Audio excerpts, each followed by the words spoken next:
Hey guys, welcome back to the channel. Sorry it's been a little bit since we posted some videos, been a little bit busy. We did get to go to Cleetus and Cars, we had a blast. We're going to try to drop a video on that one. Sorry it's just taking a little bit of time, bear with us. So, new project, and I know you guys will be excited about this one. So, check it out. So, you can probably guess what it is. Yep, more trash. Alright, so we just went ahead and pulled this last weekend from the local pick and pull.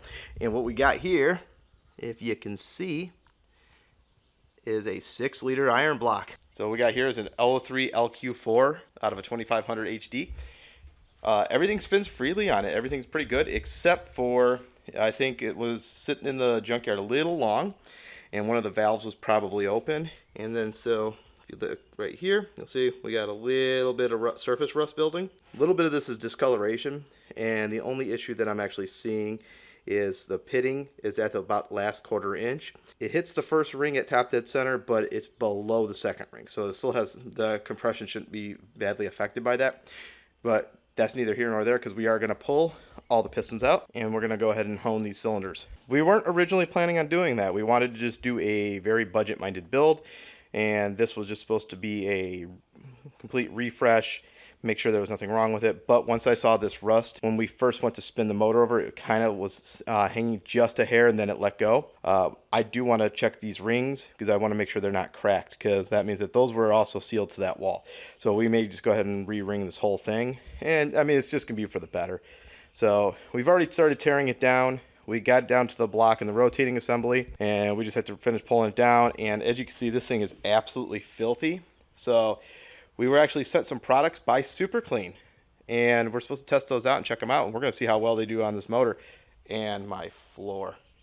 But we're going to ignore that and pretend we didn't see that. So this is actually my brother-in-law's motor. He recently picked up a 78 El Camino, and we're going to go ahead and put this bad boy in that car. We're going to be keeping the original TH350 that's in there, and we're just going to be doing a budget-minded swap. And the whole build, including the cost of the motor, refreshing the motor, everything that we need to do, we're looking at less than $1,500 for the whole swap. So this is going to be a super budget-minded build. So other than this one piston here, everything else looks perfect. There's no other signs of abnormal wear or tear to this motor. There was a lot of sludge buildup from a lack of oil change. And if you've ever opened up a gearbox and smelled straight gear oil, that's what the oil smelled like. And it was just vile. So we're going to finish tearing this thing down to the block and get it ready, prepped for cleaning. Stay tuned.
All right, as you can see, we made some headway getting this motor torn down. We got it all the way down to a bare block, as you can see. So there's a few things we determined during this teardown that we're going to go ahead and do. These are things you're not going to really know until you actually do the teardown. But as you can see, a little bit more of that surface rust I was talking about. That's just staining. For the most part, that is just staining. A honing will take that right out. There is a little bit of surface rust towards the top. And like I said, we're going to have that honed out. However, I know I broke the rules, guys. Not supposed to look at the cam bearings or they're automatically bad. Guess what? Now, I hear a lot of stories on this, and some people will say that that is actually supposed to be very normal and send it. I agree. I know that there's supposed to be some wear on that. There's only about 140,000 miles on this motor. However, when you get to the top here, I don't know if we're going to be able to see this or not. I'm going to go ahead and flip the motor.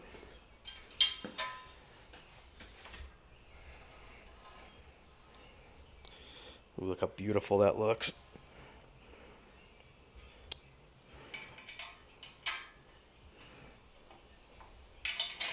All right. I don't know if you guys can see that a little bit better. That bearing is trashed. All right, so I can see them on all of them. They are absolute trash. There's pitting all over them. They are very rough to the feel. Kind of glad I looked at them because that is nasty. We don't want to rerun those, guys. Now the cam looks perfect. I don't have any scoring. I don't have any pitting. Everything looks fine. All the lifters are fine. So we're still going to try to run that. If there isn't a problem with it, I do have another cam, the backup cam for that. Worst case is, we always just run a hog-ass cam in here. I've done cam bearings before, and for that reason, I'm not doing them again. We are sending this to a machine shop and having them do it. And if the price is right, we're also going to have them hot tank it and hone it. So that way it's just done and it's going to look a lot better. For the crank, journals are perfect. There's nothing. I mean, absolutely nothing. This is just, old nasty oil. But everything looks perfect all the way down. Every one of the bearings looks practically brand new. So we're probably going to be rerunning those bearings because there's absolutely nothing wrong with them. And they look very little wear. We're going to go ahead and clean this out though. As you can see, we have all the lifters out. All the lifters are in perfect condition. Nothing wrong with them. No flat spots, no pitting, no scoring. I'm going to take them apart and clean them though because they are gunked and filthy. We should still be able to run those. Only problem we did have with the pistons, as you see, you got all the pistons out. All the rings are actually in really, really good condition. Everything's nice actually. This motor's actually in really good condition. For how bad the oil looked in here and the amount of sludge we found in the bottom of the motor, I'm actually surprised that, these bearings look brand new. There's absolutely nothing wrong with them. We're just going to run them. The only problem we're going to see is with that cylinder that had the rust. We have the pistons soaking in some WD-40 over here, and that ring is actually stuck in there, and you can actually see the top ring. If I can get you, see right there where the gap is, it's actually tight in there. It has not popped out yet, and that's because the rust was holding it in. So the rings are probably going to be toast. We're not going to rerun that ring, so we're just going to get a new ring kit for this. I just want to make sure that I can break that free without hurting the piston and get that all cleaned out, and that's why we're soaking it in some WD-40 overnight. And it's already, most of it's already come off. You can actually see it down in the bottom there. That was clear when we started, and yeah, it looks like crap now. So yeah, we got the motor pretty much torn down. Not a whole lot left to do right now. Once we get the heads back over here, we'll go ahead and get those put back together. And once the block's finished, we'll go ahead and slap that thing back together. It'll go back really quick. We're not doing a whole rebuild on this thing. We're just going to do a nice little refresh. He just wants to have a nice solid motor for the car. So we're not going to go overboard with this. We're not cam springs and all that. We're just going to keep it nice and simple. And half the work we really didn't want to do, but once we tore it down, we found out we're going to have to do. But we're still going to keep it simple. So keep an eye out for the next video. We'll go ahead and put that one back together. Thanks for watching. Like, subscribe, do the necessary.